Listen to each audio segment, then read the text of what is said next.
Hello மக்களே, top 10 female centric மூவிஸை பிளைண்டா rank பண்ண போறோம். செம்ம மூவி ஒன்று கொடுக்குறேன். அருவி அருவி அது செகண்ட் பிளேஸ். ஓ, எடுத்த ஒன்று செகண்ட் பிளேஸ். சூப்பர். 36 வயது நிலை. ஜோதிகா. ஆமா, கொஞ்சம் நல்லா இருக்கும். ரொம்ப நாள் கழிச்சு ரீஎன்ட்ரி ஒரு மூவி இருந்துச்சு. நல்லா பண்ண மூவி. 6th பிளேஸ் கொடுக்குறேன். ஓகே, ஒரு நல்ல மூவி. அறம். நயன்தாரா மூவி. ஆமா, என்ன? ஆமா, 5th பிளேஸ் கொடுக்குறேன். சரி. கார்கி.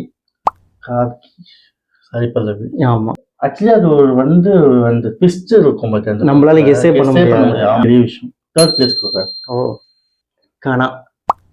ஆமா, ஓரியன்டட் மூவி. பட் ஏதாவது ஸ்போர்ட்ஸ் ஓரியன்டட் மூவியா சொன்னாலும் அந்த ஒரு மோட்டிவேஷனா வரும்.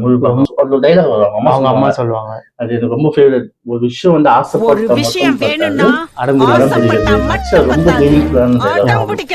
ரொம்ப பிடிக்கும். அந்த 4th பிளேஸ் கொடுக்குறேன். மகளிர் மட்டும். ஜோதிகா மூவி. ஓகே, இப்போ ரீசெண்டா வந்து 7th பிளேஸ் கொடுத்துருக்கேன். மகாநதி. கீர்த்தி சுரேஷ். ஆக்சுவலி அது ஒரு பயோகிராஃபி மூவியா இருந்தாலுமே வந்து ஆக்டிங்னு ஒன்று இருக்குல்ல, ப்ரெசென்ட் பண்றது. ஓகே, நான் ஃபர்ஸ்ட் பிளேஸ் போயிடுறேன். இறுதி சுற்று. 8th எல்லாம் கொடுக்கவே கூடாது இந்த மூவி. வழியில் 8th கொடுத்துருவேன். நெக்ஸ்ட் வந்து காற்றின் மொழி.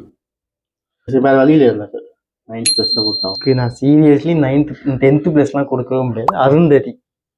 ஆக்டிங் வந்து வேற மாதிரி இருக்கும். அந்த தலையில் தேங்க வரைக்கும். Arundhati 10th place. எதுனா உனக்கு ஒரு மூவி ஸ்வாப் பண்ணணும்னா எதை ஸ்வாப் பண்ணுவேன்? அருந்ததி எடுத்துட்டு போயிட்டு 4th பிளேஸ்ல விடுவேன். ஓகே, அண்ட் உங்களோட ஃபேவரட் மூவியை மறக்காம கமெண்ட்ல சொல்லுங்க. அண்ட் நம்ம 7 டைம்ஸ் சேனலை மறக்காம சப்ஸ்கிரைப் பண்ணிடுங்க, லைக் பண்ணிக்கோங்க.